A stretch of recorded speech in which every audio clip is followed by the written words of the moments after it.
തിരഞ്ഞെടുപ്പ് പ്രവർത്തനങ്ങളുമായി കോട്ടയത്തെ LDF സ്ഥാനാർത്ഥി തോമസ് ചാഴിക്കാടൻ മുന്നോട്ട് പോകുന്നതിനിടയിലാണ് സ്വന്തം പാർട്ടിയിൽ നിന്ന് തന്നെ വെടിപൊട്ടുന്നത്.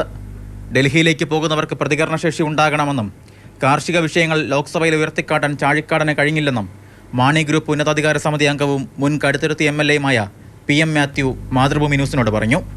ഈ കാർഷിക വിഷയങ്ങളിൽ ഒരു പുരോഗതി ഉണ്ടാക്കാനോ കർഷകരെ ആ മേഖലയിൽ പിടിച്ചു നിർത്താനോ അടുത്ത തലമുറയെ അതിലേക്ക് കൊണ്ടുവരാനോ കഴിയുന്ന സാഹചര്യം ഉണ്ടാക്കാൻ കഴിഞ്ഞിട്ടില്ല.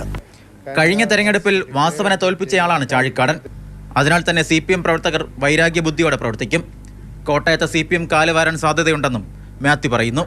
ഇപ്പുറത്ത് അതേസമയം അവരുടെ നേതാവിനെ തോൽപ്പിച്ച ആൾ തന്നെ വന്ന് അവരുടെ വോട്ട് കൊടുക്കാൻ പറയുമ്പം അത്രമാത്രം മാനസിക വികാസമുള്ള രാഷ്ട്രീയ ആശയപരമായ കാഴ്ചപ്പാടിലൊക്കെ നിൽക്കുന്ന ആളുകളാണെന്ന് പറയാൻ പറ്റുമോ?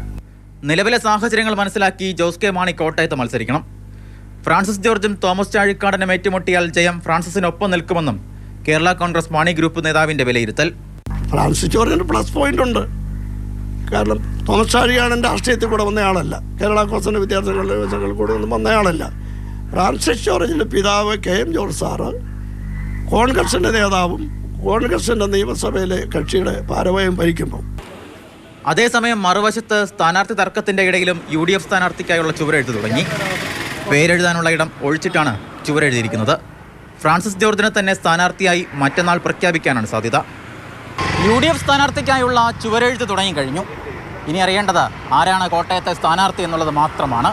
അതിനുള്ള കാത്തിരിപ്പിലാണ് രാഷ്ട്രീയ കേരളവും. കോട്ടയത്ത് നിന്ന് ക്യാമറമാൻ ജോബിൻ തേക്കടിക്കൊപ്പം ഷിനോജ് മാതൃഭൂമി ന്യൂസ്.